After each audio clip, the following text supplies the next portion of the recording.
భారత స్టాక్ మార్కెట్లో విదేశీ ఇన్వెస్టర్లు భారీగా అమ్మకాలు కొనసాగిస్తున్న సమయంలో ఒక కంపెనీ మాత్రం వారి దృష్టిని బలంగా ఆకర్షించింది.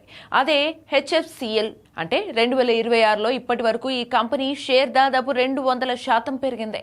అయినప్పటికీ విదేశీ సంస్థాగత ఇన్వెస్టర్లు అంటే ఎఫ్ఐఐలు ఈ షేరులో తమ వాటాను మరింత పెంచుకోవడం ఇప్పుడు మార్కెట్లో చర్చనీయాంశంగా మారింది. మార్చి త్రైమాసికంలో సుమారు 7.1% ఉన్న ఎఫ్ఐఐల వాటా జూన్ త్రైమాసికానికి 15.7%కి చేరింది.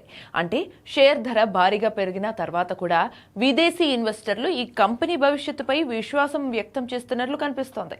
ఇంత ఆసక్తికి ప్రధాన కారణం ఆర్టిఫిషియల్ ఇంటెలిజెన్స్ లేదా ఏఐ. ప్రపంచవ్యాప్తంగా ఏఐ డేటా సెంటర్ల నిర్మాణం వేగంగా పెరుగుతోంది. దీంతో హైస్పీడ్ ఆప్టికల్ ఫైబర్ కనెక్టివిటీకి భారీ డిమాండ్ ఏర్పడుతోంది.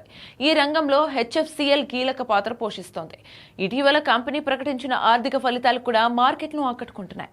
రికార్డు స్థాయిలో ఆర్డర్ బుక్, ఆదాయం రెండింతలకు పైగా పెరగడం, నష్టాల నుంచి లాభాల్లోకి రావడం ఇన్వెస్టర్లలో మరింత నమ్మకాన్ని పెంచాయి. అలాగే ఏఐ డేటా సెంటర్ల కోసం ప్రత్యేక కనెక్టివిటీ ఉత్పత్తుల తయారీలో కొత్త పెట్టుబడులు కూడా ప్రకటించింది. ఇక టెలికాం వ్యాపారంతో పాటు రక్షణ, ఏరోస్పేస్ రంగంలో కూడా కంపెనీ విస్తరిస్తుండటంతో రానున్న సంవత్సరాల్లో వృద్ధికి అలాగే అవకాశాలు ఉన్నాయని పలువురు మార్కెట్ విశ్లేషకులు భావిస్తున్నారు. కొందరు బ్రోకరేజ్ సంస్థలు ఇప్పటికీ ఈ షేర్పై బై రేటింగ్ ను కొనసాగిస్తున్నాయి. అయితే ఇప్పటికే షేర్ భారీగా పెరిగిన నేపథ్యంలో కొత్తగా పెట్టుబడి పెట్టే ముందు కంపెనీ ఆర్థిక పరిస్థితి, విలువలు అలాగే రిస్కులను పూర్తిగా అంచనా వేసి నిర్ణయం తీసుకోవాలని మార్కెట్ నిపుణులు సూచిస్తున్నారు.